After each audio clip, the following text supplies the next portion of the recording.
Welcome to the Humour in Games podcast, an analog and video games podcast about how humor is experienced, designed, and analyzed in games. We are Scott DeYoung, Mark Lajeunesse, and Andre Zanescu, and we'll be your guides in this 6-episode series. Throughout each episode, we'll break down different theories and forms of humor. We'll draw on interviews with designers, critics, and academics as they discuss the different aspects of humor, their own lived experiences, and how their work utilizes humor in games.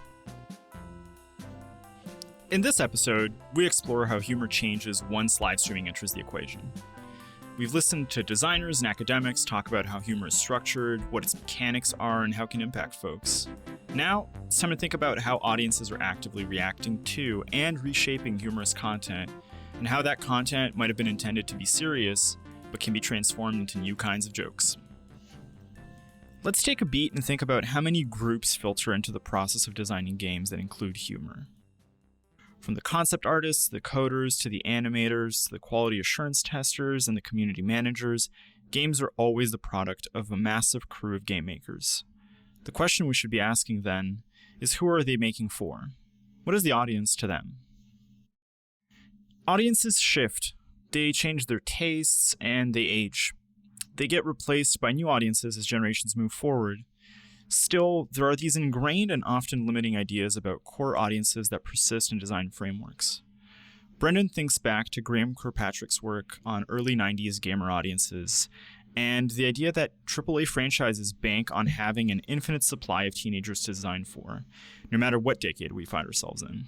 You can see through researchers like Graham Kirkpatrick probably being the main one, who've done this research on games discourse back in the 80s and 90s, and essentially it's where words like gamer and gameplay came from. And in the late 80s and early 90s, especially around Nintendo and then Sega and Sony or whatnot, is that the gamer audience as a young male teenage audience was very deliberately cultivated as this kind of ever-present perpetual audience that will always just buy stuff. And I like to compare it to the Wiggles, that kids band we have in Australia, which I feel is popular around the world, where they don't need new songs. They can always just sing Dorothy the Dinosaur and Hot Potato, because there'll always be a new audience of just 4-year-olds who love that song, who will age out of it, and then there'll be more 4-year-olds. And AAA can just release another Call of Duty, another Assassin's Creed, another whatever, because there will always be another audience of 14-year-old boys who are into that. And that's a very broad stroke, obviously, but that's kind of the general business model of the AAA console space, of just another FIFA, just another whatever. And I play AAA games a lot. I'm not somebody who's there's no creativity in AAA, but the focus on franchises and keeping safe is central there, because it is primarily targeting, despite all the statistics that show how diverse the player bases are of those games, there is still a primary demographic focus on young males. And almost in a way, that I think just hasn't kept up with how demographics are changing with TikTok and whatnot. There is this kind of baked in culture that started in the early 90s around grunge and Nirvana and your parents don't understand how cool the PlayStation is, but whatever. And that kind of still exists in a way that just simply hasn't kept up, I think, in some ways. But in other ways, there will always be 14-year-old dudes who haven't discovered privilege and power yet, who love jokes around swastikas because it's funny to just offend people. And I totally get that. So that's what they're going for. But I think the other thing to think here, say these companies are quite old now, a lot of them, and absolutely, but the workforce in video games still has such a massive high turnover. And if you look at any industry statistics like the GDC State of the Industry survey or IGDA satisfaction surveys, the average age of game developers in the industry still hovers around 30. No matter how long the game industry's been around or how long these companies have been around, the average developer is still only 30 years old. There's a cliff just after 30 where developers have just had enough of this industry and they leave because of underpayment, because of crunch, because of burnout, because of a general kind of fraternal culture in a lot of these studios. So the massive rooms and rooms of just primarily, but decreasingly so, young men making these games of men making these games are still young men, and still there just is a lack of institutional memory. There's a lack of just institutional memory and like in AAA at least cross studio kind of discussion, which indie has broken down a lot because they don't care about NDAs the same way. But yeah, AAA is a very slow moving beast. It's only just figured out their subtitles are too small on modern televisions. So yeah, despite the age of these companies, the age of the actual developers is still usually not that old. Thinking about this evergreen audience that gets targeted by AAA franchises, it might seem like the audience is actually not very present in design processes. As if the formula was figured out in the 90s and everything since has just been repeated over and over. That's definitely not the whole story, though, and especially in newer spaces like indie and live streaming oriented design, the audience is present and involved, even if they might not know it. So, how do game makers involve or signal that audience? And if they do, how early or late in the design process does that even happen? Kyler Kelly-Tan from Clever Endeavor talks about rolling out Ultimate Chicken Horse in local Montreal game jams. Like, we showed the game very soon after the game jam at the Montreal Game Society, and then the audience there just was like laughing and yelling, so we knew we were onto something. And then we did a lot of shows that first year. Like, we went to the Montreal Comic-Con, and I think it was MIGV, like the Montreal Indie Game Festival. So we were like going to as many shows as we could, and so that was just like every day of those was just play testing and like watching people play and react and laugh at it. Once we got to our Kickstarter, we had a demo that we put out, and so once that was in the wild, a few YouTubers did start playing it. So then at that point, we would have started watching them and seeing what was funny. And then I don't know how much of it got tweaked, like after we put it out, if we'd have to tweak it more, but I definitely would have been like thinking about if this was in a video, would it be funny? And then being like satisfied when it actually happened. Like, I'm sure I wanted that punching plant volleyball thing to happen, so I like made it, and then like it happened on a video. I was like, yes, it worked. Like they fell for my trap of making something funny. The game goes through phases of internal playtesting, private demos, events, conventions, local meetups, and then moves onto digital platforms like YouTube or Twitch. It's not that the audience compromises the design process, but that they become part of that fabric. Almost like you're telling a joke and waiting to see if the person you're telling it to is going to laugh, and seeing that the joke might even spill over into larger and larger communities over time. Narf, for instance, thinks on how game jam games have very specific audiences and playtime in which you get to understand what's happening. We were doing a game jam game, which means that player will play it for about 30 seconds, and maybe they will replay it once or twice, but they'll get the idea and say, "But I got the idea," and then I can stop playing. This is usually what happened. So for this particular example, for No, I'm the Captain, like we didn't think too much about like the longevity of the game. The game was made in like 2-3 days, and then played for a few events, and that's it. Those kinds of games have to connect with an audience and make them laugh in a very short span of time, and in very specific physical places, and at specific events. The time spent working on those games has to parallel the format that the games are going to be consumed in, especially when developers expect to iterate the ideas of one game jam prototype into another. The idea that games might even need to be played is still up for debate, though. Pippin thinks back to a discussion he had with game designer Robert Yang about whether games need to be played, period. It's not something that I've really ever thought about, except when I got kind of vaguely irked when Robert Yang, and he still talks about this actually, Robert Yang, the queer game designer, gay game designer really, talked about this idea that his games didn't need to be played to kind of work, that they all had this core concept, usually at least in some way pretty funny. He's a pretty funny guy. But that you didn't need to play them. And so it's almost like a total refinement of this idea of all you needed to do was watch like an animated GIF or even simulate the idea of the game in your head, and that performance was sufficient. And that always bugged me. Like I've always felt like you should actually, that the experience of play matters. I can't necessarily articulate why, and he's probably smarter than me, so maybe he's right. But like, yeah, there's that idea that, you know, maybe you do have to play the game, and but perhaps that the game can be played for you and you can watch is an interesting thing. I guess I feel like, yeah, I guess it could be interesting. I don't know. Like I've never watched anybody play one of my games really with any seriousness because it's too nerve-wracking. But I could imagine that you could play them in a funny way or something. Like it makes sense to me. For Pippin, gameplay is an integral part of the experience. If they're only seen, it doesn't diminish the game, but it makes them an altogether different experience. The audience completes the meaning, and oftentimes the joke only works when the player is the one involved in playing.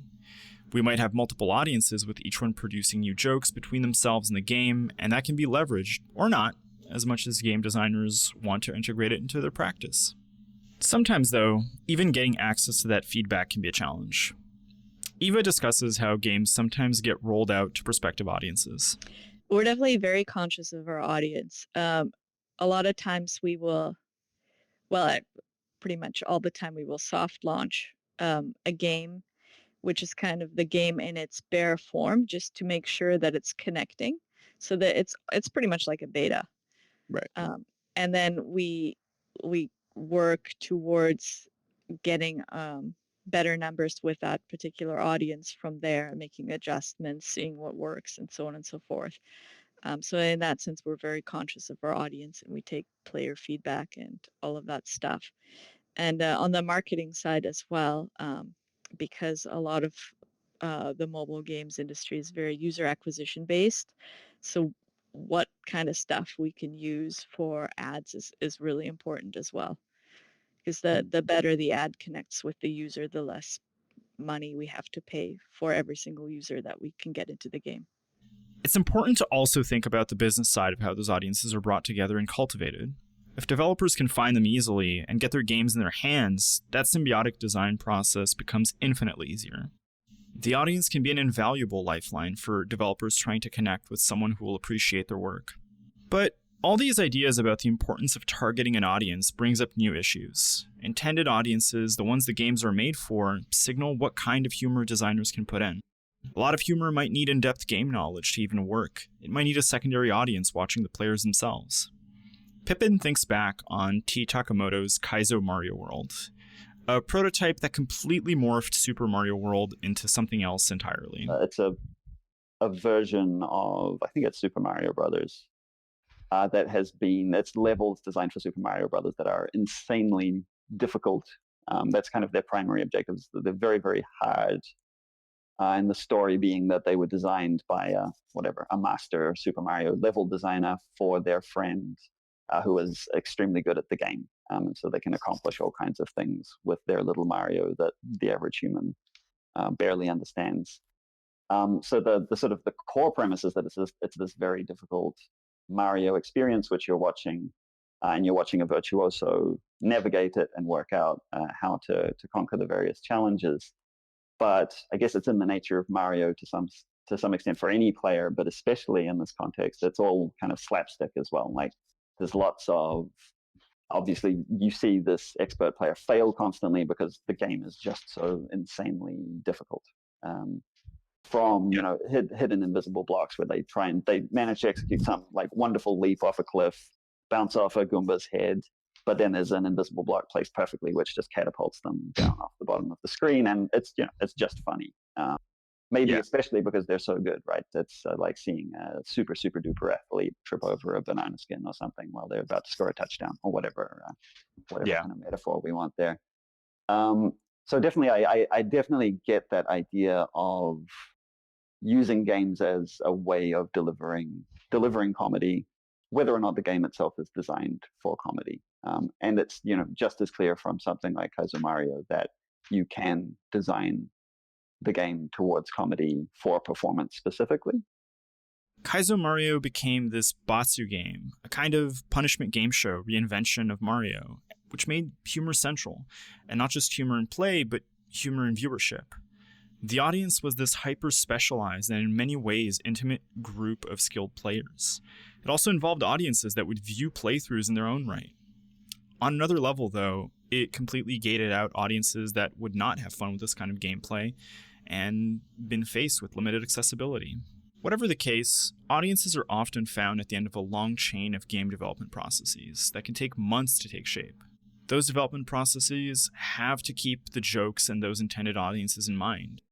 Brendan reflects on how streaming has actually shaped distinct audiences and what that means for game development going forward. Like, live streaming isn't really about the games at all in most senses. It's about the game providing a platform for the performance of a live streamer that you're watching. And so you're there to laugh at the live streamer, or you're there to actually, usually it's just laugh at the live streamer or have a chat with the live streamer while they do something.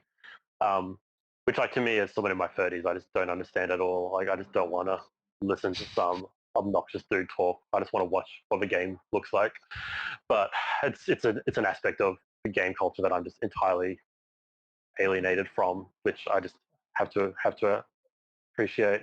But yeah, so it's massively changed how games are consumed, how games are designed in order to reach that audience, how games are marketed. So yeah, it's had a huge aspect on every aspect of games, and absolutely humor as well.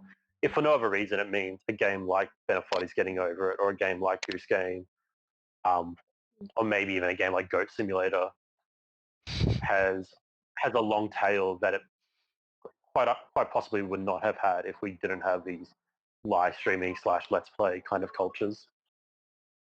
There's a question whether the player audience and the live streaming audience are ever one and the same, and whether developers can foresee the rapid evolution of game memes. This is the pitfall of designing for both player and streamer audiences. AAA design in particular can be very structured and bureaucratic. There are so many other constraints to deal with that it becomes very difficult to predict what direction audiences will take the humor that's been developed. This idea that AAA games are designed for an evergreen, cultivated audience can sometimes fail to account for the arrival of new and unexpected memes, and with them, new and unexpected audiences. For designers thinking about streaming, though, there's a slew of new constraints and opportunities together. Designers have to think about how folks will watch someone playing their game, and whether or not live streaming warrants a lot of their attention during development. It's another consideration to balance in that already complicated ecosystem. Audience retention, for example, is a hot-button topic in design. Kyler's perspective is that sometimes the juice might not be worth the squeeze. Well, just the first thing was that we did put like a live streaming interaction into Chicken Horse. Right. So there's like the voting thing where the audience can vote on what blocks they want next. Mm-hmm. So like finding room for that audience to interact would it be on my mind making another game. Right. Though it's a tricky like type of feature because it sounds really good as like I don't know, you just say like, oh, your audience can influence the game. And a bunch of games have started doing it, but I kind of feel like I don't think it helps sell games that much. Right. Like, I don't think like the audience probably has some fun with it. The streamer has some fun, but it doesn't feel that impactful. I don't know for sure, but I really don't think streamers are playing more of games because they have audience interaction. I don't know. I don't think the top games are just all audience interaction games. Live streaming integration is really hard to gauge because once games go out, it becomes impossible to tell whether the game is popular because of that core game experience or because they have audience interaction. So there's this issue to consider with how much you want to invest into the wider audience live streaming culture. Watching those live streams can also be daunting for developers. Often those games are from years back, and the humor has shifted, design principles have shifted, and live streaming brings new life to those experiences, for better or worse. Squinky thinks about how they would feel watching someone play their early games today, especially when so much has changed. I love the idea of of people streaming my games. It is not always easy to watch people stream my games, especially if it's games I made like several years ago. It can kind of like the consequence of putting so much of myself into my games is that like watching people play games from when I was younger can sometimes have that cringe factor of like, oh, they've got my old graduation pictures out and judging me based on that rather than who I am now. It's like I'm really proud of the Dominique Pamplemousse games, but they were also made before I medically transitioned. So, listening to my voice at a higher pitch is always going to be a little bit cringy. Once a game is out the door, audiences can pick it up at any time, and even if the jokes don't change, times do. On the other hand, Osama explains that developers are often on message boards and social media themselves throughout this process. We always have email threads or Slack channels where it's like, hey, these are the memes that are being made of our game. The ones that are shared are curated by our community manager team, or in the odd chance that someone shares something from the dev team that's like, this maybe you shouldn't share that. It's quickly dealt with and deleted, and we move on from those. It rarely happens, but once in a while, someone that doesn't think it, doesn't realize that, hey, that joke making fun of pregnant women, maybe don't put that in. Usually, we're quick to react for situations like that. But no, we are. I don't like the term, but we are gamers as well. We play games and we're part of that culture, and we do that for other games. I remember one of the people on a team I worked on, when memes first started appearing for our game, that was her first game that was revealed ever. So for her reaction was, wow, I'm on this side now for the first time ever. I'm usually the one who's creating the fan art and the memes for the games I love, and that was an emotional experience for her. But so this is something that we do think about. We see all the time. We're all on Reddit and hopefully not 4chan, but the other, we're on the Discords and all the different things for our own games as well as usually incognito. Usually we don't know that we're there. We're lurking, but we see it and we engage with it as well, telling sometimes anonymously telling the fans, no, that's not right, or that's not how the character was intended. Because we care. This is, these are our babies. Audience memes that cross from the dev space to the game to the live stream and beyond are almost unavoidable. It's really difficult to control the flow of those memes, and they can change how humor gets communicated. Devs have all that much more work to do just to make sure that their humor isn't being misinterpreted and that the content meant to be humorous doesn't end up hurting someone unintentionally. Live streaming can also use humor to produce an extremely cathartic experience. It can blunt hurtful content or enhance it by putting a new audience spin on it. Shona reflects on watching a live stream of Assassin's Creed Freedom Cry. So during that stream, this person, was like, talking about like all the heartache and all the pain and all the struggle that was like present in this narrative that they gave us, right? Like, so, this Black woman had, her Black child, stripped from her, she was chained up to this building, he was sold off to slavery. And then, here, that kind of like, created in him this desire to dismantle slavery, right? And so what this particular streamer did, and she didn't make it like the content of the stream funny. It was her delivery, and it was like what she then did with this content, and that was like and I think that's what's so powerful with Bambi Haggins' book of this laughing mad. So here we are, we've got all this anger and all this sadness and all these like these collective memories of what. And the connections that we have from like our ancestors and our past of like trying to make sense of what it's like to like live during that time, and like here, and she did it with such beauty and such grace. And then she's like, you know what, like let's really tell this story. Let's see what's going on. he about to go fuck all these people up. He's got, so she brought in like the cussing and the humor and the funniness and like made like, and she said, she would be like, I would have beat my son at, like, so she did all these like amazing kinds of things, right? And so she made and I think what she did was like lessen that the blow, like that collective trauma that Black folks always like experience, whenever they're watching this like heavy content. And then she made it as something as like a funny, entertaining experience, and then she was always one that said, man, y'all ain't listen, y'all sit your ass down, so she would do things like that, it's kind, and I look at that as like the comic relief. This kind of comic relief is a part of the new design reality, where games don't just stop once they're in the player's hands. They keep moving, and audiences keep talking about those games, and they talk about their experience watching someone else play those games. All of this can lead to laughter or tears, and live streams become core to how games are received by broader audiences.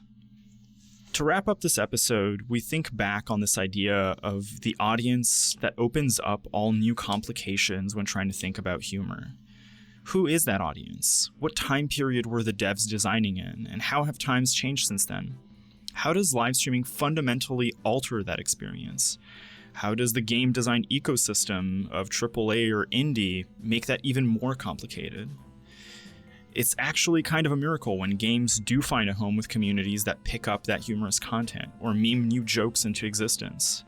There are no easy answers, but there are a lot of questions that audiences, developers, and critics can and should ask to understand why games come out the way that they even do.